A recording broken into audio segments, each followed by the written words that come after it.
Rumspringa. You guys want to hear about that? Hit that like button and we'll get into it.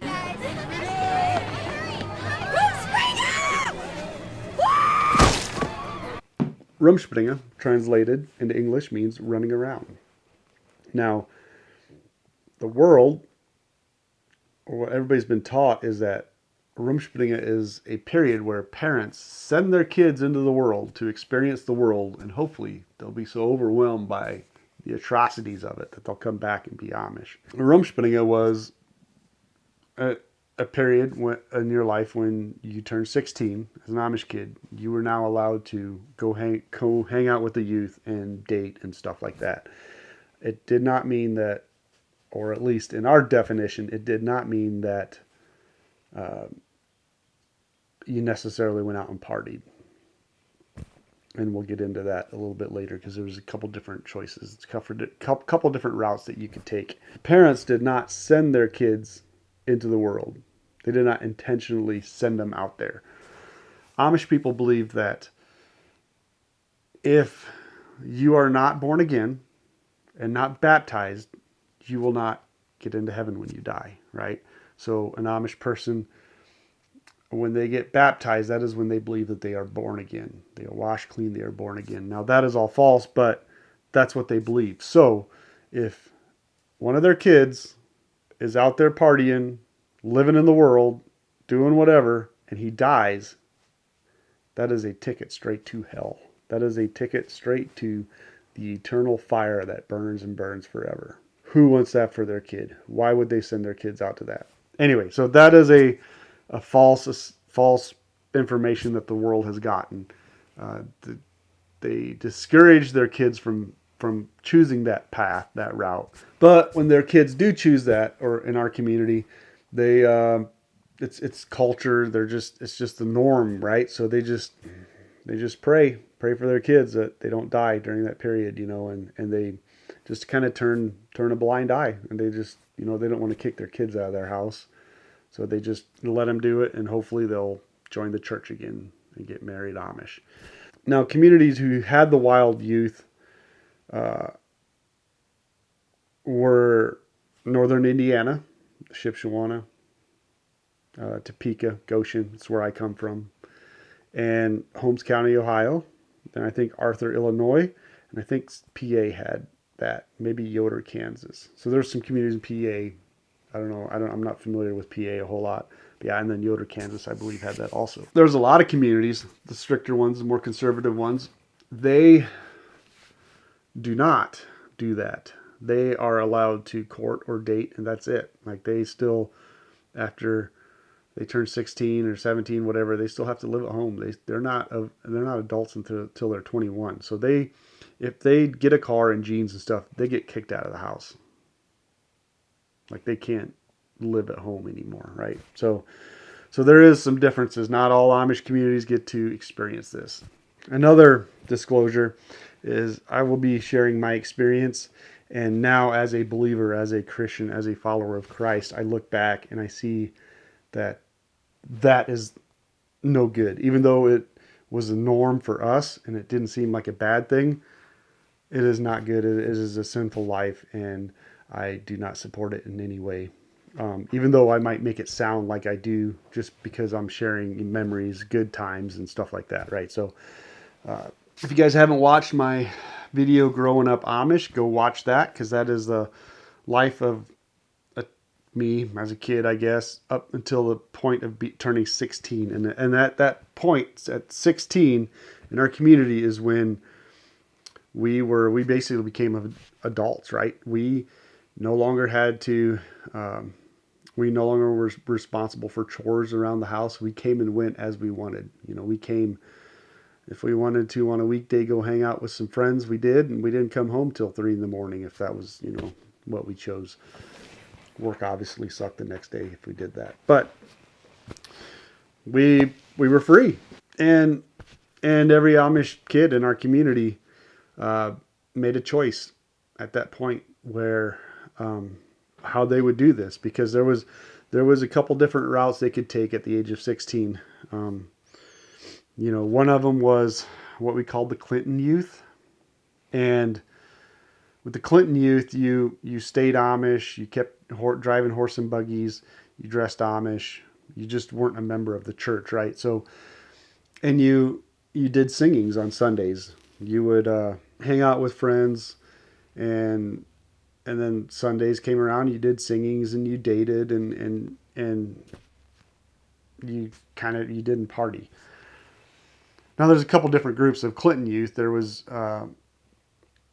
kind of the more modern ones, the in style ones where they would wear, the Hollister or Abercrombie sweatshirts, plain of course, but and the shoes, like the girls, the shoes followed the trend of the day, whereas this other group was a more conservative Clinton group, and they were more conservative Amish. They didn't necessarily wear the stylish or the more stylish clothes. It's funny. Amish people, they have their same clothes, but they will, like in our community, they will get as much stylish stuff or much trendy stuff as they can without breaking the guidelines. Like they'll, you know, like shoes, you're supposed to wear shoes with laces only, not slip-ins, but you'll get the most stylish ones with laces, right? The latest trends is what they're wearing, and the girls would wear, the Chuck Taylors came out there for a while, so they would be wearing the Chuck Taylors and all that. So that was the Clinton side of things. It was a more Amish lifestyle. It is probably more similar to what the more conservative communities were doing with their dating and youth group. Then the other choice that you could make was the car youth or the wild youth.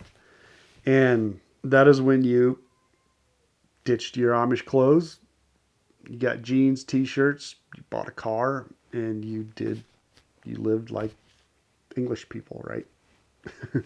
So the car youth had different groups too. They had what they called the What's Up group at the time. So keep in mind, my period of Rumspringa, I turned 16, I think right around year 2000. And that was a scary time too, because here I was entering into my devilish lifestyle right at the turn of the century, where everybody was worried that the end of the world is coming, right? So anyway, uh, but there was the what they called the What's Up group, which was the cool crowd, stylish clothes, trendy clothes, whatever.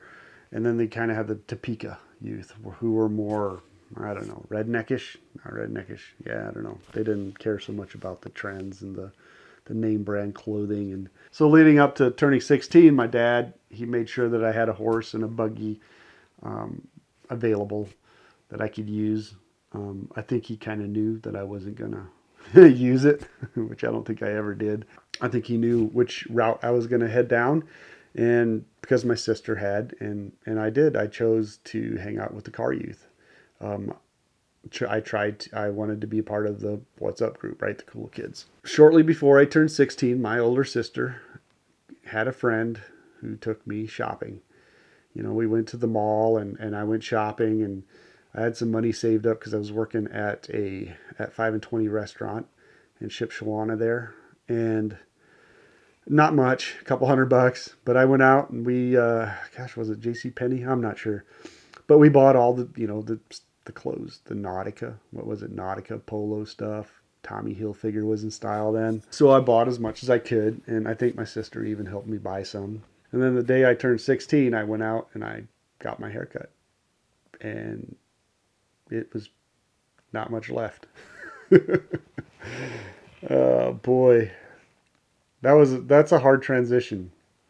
I came home, I had the normal Amish haircut, long hair kind of. I come home and there's buzz cut, right? It's just that long.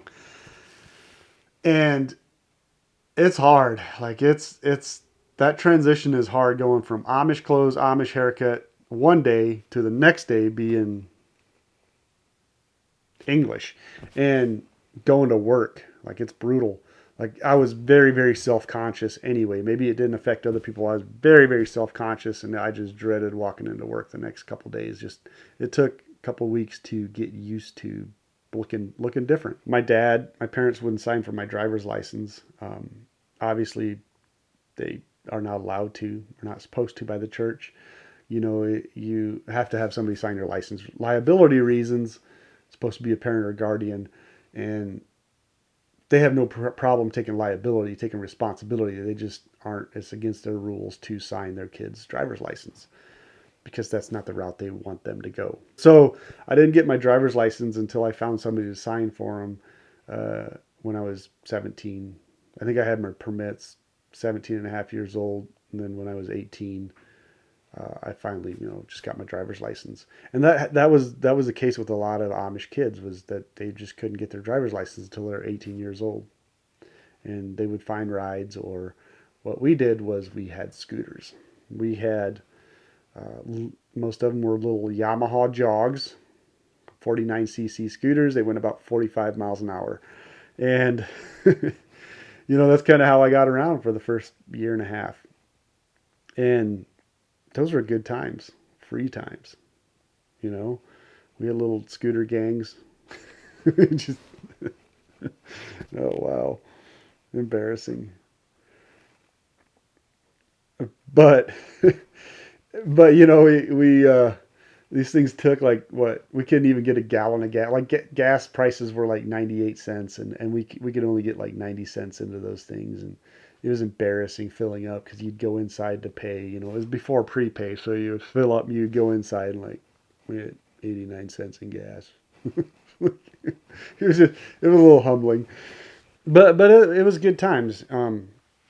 We drove those summer, winter. It sucked in the winter. It was cold. I even had one that was like 150cc. It was illegal because you had to have a motorcycle's license to have anything over 50cc and over. But I had this thing, and this thing did like 60. It was cruising.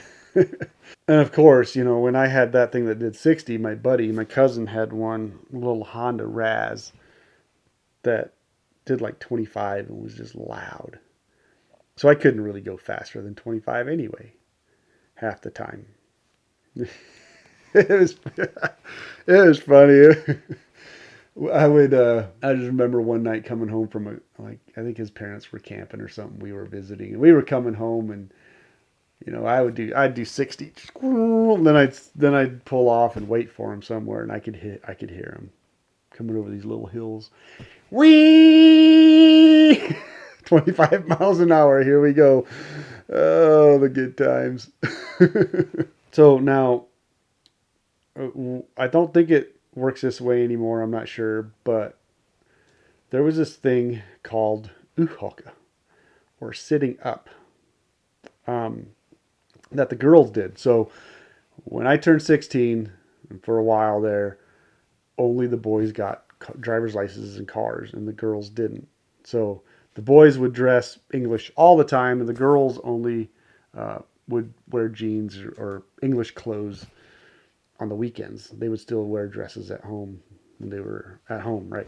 But and only there was a few girls who had their driver's license, but for the most part, it was just the boys, and the girls would rely on the boys to get them around, right? I mean, I drove a lot of girls around. I took them shopping and all that stuff. But what they would do on the weekends is, since they didn't have cars, is the girls would get a group of their friends, and they would do what you call uhoka, sitting up.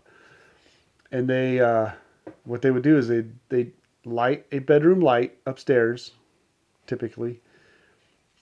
Keep a light on in their bedroom. The original way was they would keep a light on their bedroom, and then the boys would drive around until they would see a house with one light on in the bedroom, right? This started at like 9 o'clock at night, so the rest of the family was in bed. It was just the girls that were up. The boys would drive around, they would see this, and they would stop in, and they would go up to the girls' bedroom, and they would hang out.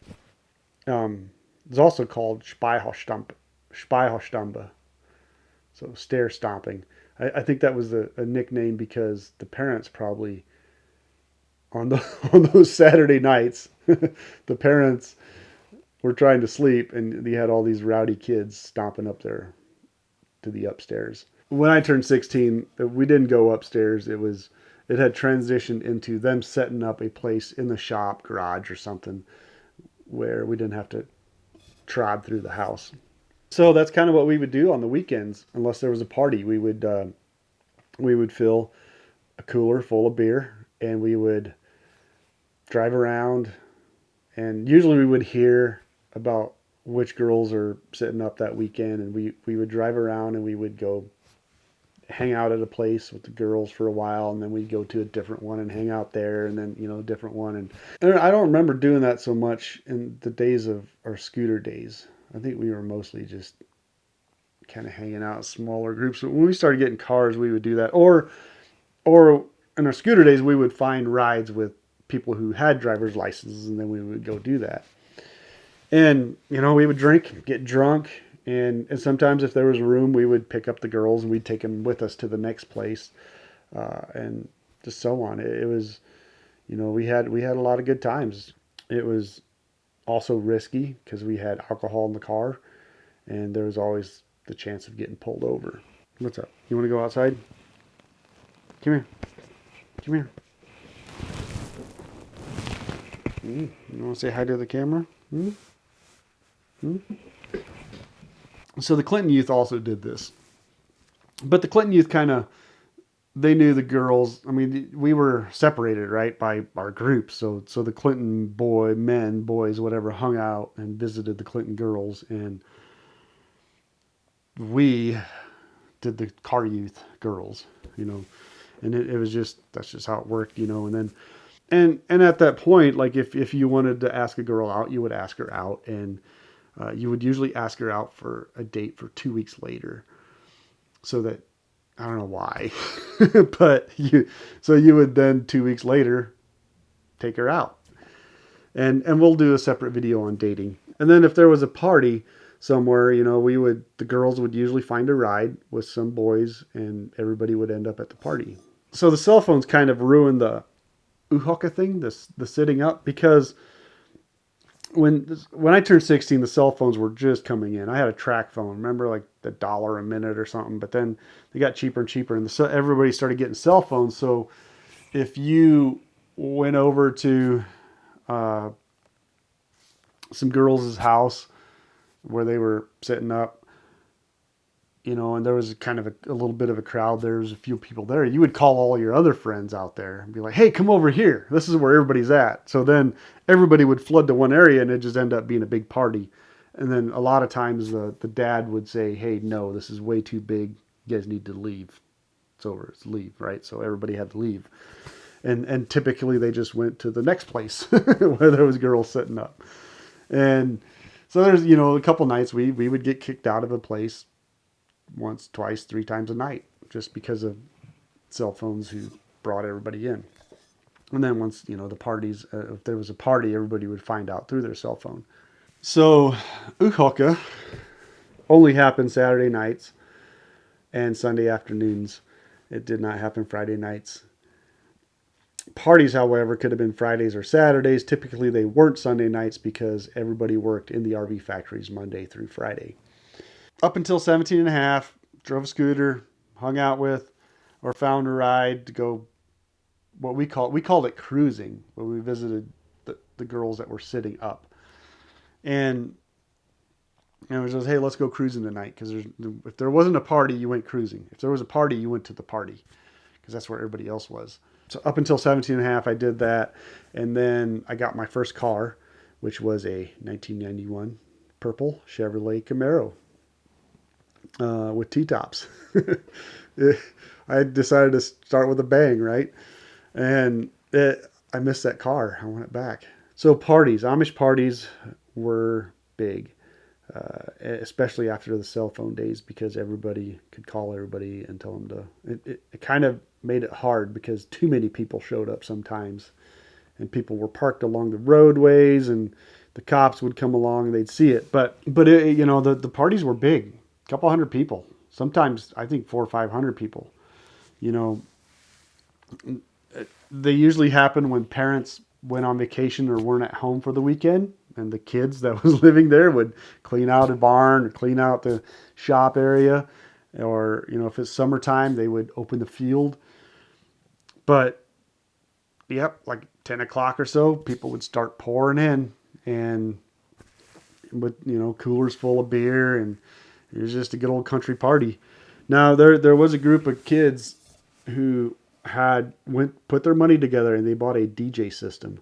So they had a full DJ system. They didn't have the scratch pads, I don't think, but they had, the subs and all that stuff with lights and everything. Usually what happened was they would come in earlier Saturday, they would set everything up, and then, they'd have to run a generator.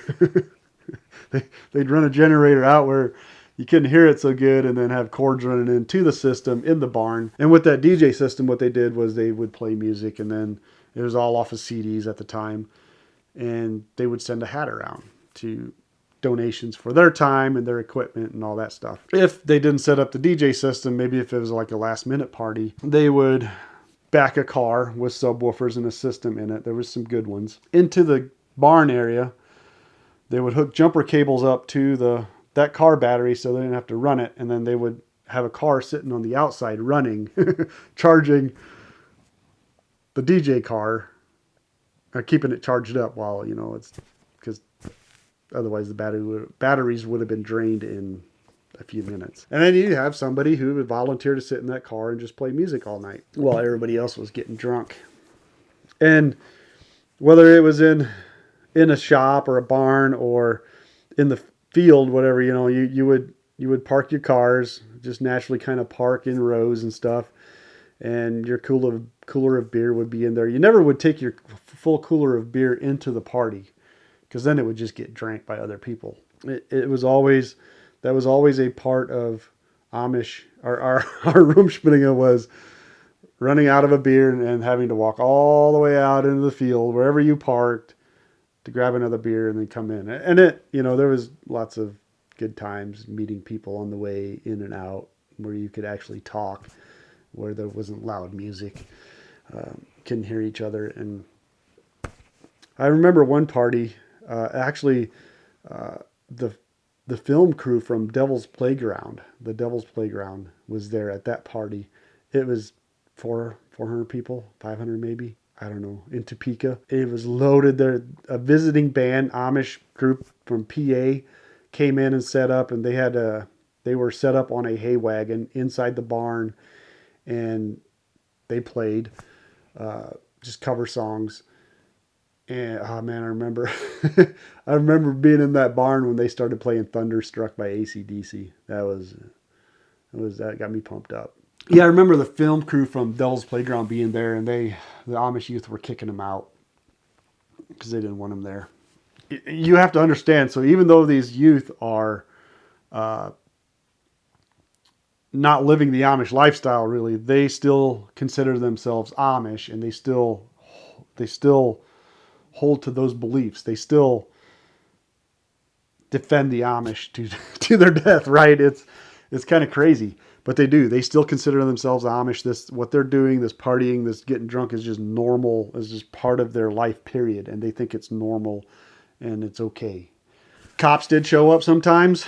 You were ready at all times as an underage drinker, because most of the people there were underage drinkers. The people who were 21 would buy beer for their friends who weren't of age, or their brothers and sisters or whatever. And, it was nothing to see somebody over the age of 21 to walk out of a carryout store with a hand cart, 7-8 cases of beer on it. And he didn't drink all that in the weekend. Different kinds, Bud Light, Coors Light, Miller Light, whatever it was. When you were at a party, you were always on the lookout for cops, or you were always tuned in and ready. When the cops did show up, somebody, maybe a few people, would yell, "Cops!" and the whole barn would empty out like this. And it was through the fields, anywhere, just away. You just ran and ran. And a lot of, usually a couple people got caught. Most of the time, most people got away. They might have spent the night out in somebody's field or somebody else's barn. They had a friend come pick them up on a side road. But it happened. It happened quite a bit. And I got busted one time. We were cruising, and we had beer in the car. The driver was not drinking, but the rest of us were, and we were all underage. So he didn't get anything, but we all got busted for underage drinking, which is fine. It was just a 6 months probation or whatever. And then another time, the cop showed up at a party, and it was like 10 degrees outside, and I decided I'm not going to run because it sucked in the wintertime. It was cold. You weren't dressed for it. I had some Chuck Taylor shoes on, running through the snow. My feet would have frozen and fallen off. So I stayed. I got busted. 6 months probation. I think that's all I got. Now I think they're getting more house arrest type of stuff because they're trying to crack down on all the underage drinking and the drinking and driving that's going on. I do remember my cousin had a party one time, and, and they didn't. It wasn't a big party. They kind of kept it private. It was kind of an invite thing only. They had it out by their pond, and they had just recently dug out their pond, all the muck, and had piled it off to the side. So it was just muddy, mucky stuff, right? And my cousin who threw the party decided it would be a good idea to grab a spotlight, go out close to the road, and start shining a spotlight in there. I don't know what possessed him to do that. But whenever you saw a spotlight, you knew it was cops. So somebody, the spotlight shone in there, and everybody just cops, and everybody ran and through the muck. People were not happy when they came back up and realized it was fake because a lot of them found or lost their shoes through that. Uh, they kept running through the woods without shoes. Yeah, I think he found quite a few pairs or single shoes the next day. Yeah, some people weren't very happy, but it was hilarious. I was 21 at the time. I didn't have to run. There was another party just down the road from us, about a mile and a half maybe. It was a decent sized party, and the party was young. It was going good, and me and my buddy were outside. I think we were grabbing a beer, and we looked over on a side road. It was the road. It was like a square mile, I think. Maybe more than a mile. Maybe a mile and a half. I don't know. And we could see 6 cars slowly driving down that one road. This just Indiana's kind of flat, right? So we could see 6, 7 cars right behind each other, slowly driving, and we were like, that is weird. That has to be cops. So me and my cousin started walking back towards the fields, and of course we still had our beers with us. But and then we just slowly were talking, and all of a sudden we could hear that distant yell, cops. That we just took off running, and they had the whole block surrounded, so we were restricted within that block. We ran and ran and ran, and we hid in somebody's barn for a while, and then I don't know why we moved, but we decided to move back closer to the party, and then we ended up in somebody's house where a friend of ours lived. His parents lived, whatever. So we were up in the upstairs watching everything that was going on, and I think there was 25 cop cars ended up being there. So they obviously got help from neighboring departments, and they actually brought a school bus out for all the people that they busted. A couple of days, we would start hearing stories of what happened there, and uh, I think one guy got caught in the fence. The cop was driving through the field. They were driving through the fields, which was not normal.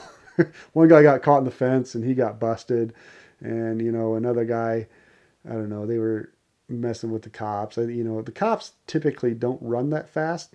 These Amish youth they work all day long in those trailer factories, and they some of them had wheels, right? So they would taunt them a little bit, then just take off running, and the cops were threatening to shoot and all that. The one guy got busted, and they handcuffed him and put him in the back of the cop car, and then the cop went off and did his thing, and somehow this guy got out. I'm not sure how. The cop had his wallet, but this guy got out and ran because after everything was over and the cops had left, we walked back up to the party, and we were mingling with a few other people, just kind of discussing the events of the night. And in walks this guy with handcuffs on him was like, "Hey, anybody know how?" I think maybe it was the front at that time. It's like, "Hey, anybody know how to get these off?" They were just busted out laughing, and so they got a hacksaw out, put his stuff in a vise, and they cut the handcuffs off. This guy got away with it for a while, but some years later, he forgot to pay for gas in a gas station. Like he just honestly forgot to pay. And he drove off and they sent a cop after him, pulled him over, and that running away from the cops with the handcuffs came back to haunt him, I think, at that point, is from what I heard. There's some other stories I'm sure I've forgotten. There was a time when, like, doing the cruising thing, going from sitting up to sitting up. I think we got kicked out of one place, and we were all driving to another place, and I had a few beers at the time. Usually, what we did was we drank, got drunk, and then we would just crash out in our cars until the next morning. But we got kicked out, and I'd had a few beers. Nothing serious. It's still wrong though. But we were driving over. Here's 15 cars going to the same place at once. I was cruising along, and all of a sudden I see flashing lights in my mirror, and so I just nicely pull over, and then this cop slowly cruises around me, and I look over, and it's my cousin. what, what a jackrabbit! Come on, man. And and I did it. That gave me some ideas, and I did it to somebody else. Although like when I was running around, there wasn't most people just drank and got drunk, but there was some people who smoked weed or did some drugs, right? And one night me and my cousin were driving, just cruising along this country road one time, and we saw that on the crossroad that a guy he knew that usually smoked a little weed, he crossed the road and he had a van full of people, right? And we were bored, so we sped up a little bit. We made the turn, followed him. We sped up on his butt really quick with our brights on. My car kind of looked like the headlights kind of looked like a cop car. So we just followed him for like 2 miles, and he hit a dirt road, and slowly cruised through that dirt road. And then I started flashing my lights, my four ways, and he just pulled over, and we sat behind him for a little bit, still flashing the lights until they got tiring. And then we pulled up next to him. He looked at us and he was like, "Oh, you bastard. You bastards." So we knew he was up to no good. That was what we did at parties. The parties was DJ systems. I kind of found it annoying when there was a DJ system because everybody was crowded together and trying to talk and yelling, and you couldn't hear anybody. And me, for the most part, I kind of hung out on the outside edges. And a lot of times, the some of the guys I hung out with kind of did the same thing, and I thought it was more fun. Or you would hang out somewhere by the path where everybody went back and forth to get their alcohol, and just harass people on the way or whatever, chat with them, do whatever. And and at the parties, you would obviously get drunk, and you would hook up sometimes, which meant that you would go out in the car or go somewhere and you would hook up with a girl. Not necessarily have sex, just, make out, I guess. And also that's where, you would ask a girl out for a date or something. Or where you would meet new girls and all that stuff. But yeah, and if the party was Friday night, you would look forward to doing it on Saturday night again too. And then, at the time you might, have made some plans with other guys or girls or whatever, and then party or cruise Saturday night, and then Sunday night rolls around, and a lot of people went out to the movies because there was nothing much else to do. So they would maybe go out to eat, or they would take the girls out to the movies or something like that. So that was our typical weekends. In those parties, you would crash out in your car. Unfortunately, some people did drive home maybe, but most of us, you would crash out. You'd walk through that field where everybody's parked, and there's beer cans everywhere. People are crashed out on the lawn sometimes. There's People crashed out in the car, sleeping sitting up, so uncomfortable. It was brutal. Some in the wintertime, the cars are running. There was one place where a car was running and the guy was sleeping and he had his foot on the gas. Like it was, it was redlining. He had it cranked. And the doors were locked. Like his engine was smoking and we couldn't wake him up. Like we banged on the doors, we couldn't wake him up. And I don't know how. I just kind of, people were trying to get him up, and I just kind of looked at the situation for a few minutes and was like, well, they got it. They know what they're doing. So I walked off, and I don't know what happened. I don't know if they got him up or turned his car off or something, or blew up. I don't know. It was an older car, so I guess it didn't matter that much. And you wanted to be careful where you slept or how you slept, because people would pick on you. You know, you'd wake up with stuff written all over your face, or just anything done to you. My one of my friends, they found a guy sleeping. He had his one foot hanging out the car window. So man, he was out. So they took his shoe off, they took his sock off, and they burned the bottom half of his sock. And then they put the sock back on and his shoe back on. I wonder, I wish I would have been there to see him try to figure out what the heck happened to him the night before, because he probably didn't remember too much. And that's what you did over and over and over again until you met a girl, and you joined the Amish church and got married. It was fun, but it was at the same time, like it was the same people every weekend. And I personally found it got old. So at the age of 18, 19, whatever it was, I started hanging out with my buddy, and a lot of times we had more clean fun. And, we'd hang out at his place and play PlayStation. He had a PlayStation and a little Honda generator that was quiet, and his parents allowed him at that time to have a TV in the house. And so we did a lot of that, or we would go buy fireworks and we'd shoot them at each other and stuff like that. We just did some different things. More clean fun. But, if we did hear of a party, then we would go, and sometimes we'd go pick up some girls and we'd go watch a movie or go, just do different stuff. Usually the girls wanted to go to the parties because that's where all the boys were at, and there was usually a lot of misconceptions. Boys got used because the girls would ask them to take them somewhere, and and the boys think, well, these girls like me, right? Like, no, they just so they made that assumption, and then they were trying to hit on the girls, and the girls were like, oh, and what do I do? He's a nice guy, he's a friend, but I don't want him, and all that drama. And then me and my buddy there, we actually, when I was 20, he was 19, I think, we bought a house together. We went half and half, a double wide, 2 shops on it. And then we were allowed to buy a TV, when we got all the electronics, we got, all that stuff. And we constantly had people over because they wanted to come over and watch TV. And it's where we lived for the next 8 years. So anyway, let's cut it here. I'll do another section because the next period of my life, me and a buddy bought a house and we lived there for 8 years in a non-Amish house. And so we'll get into that in the next video. Otherwise, it's just going to be long. So thank you guys for watching. Make sure you hit that like button, subscribe, share for more content. We will see you guys next time.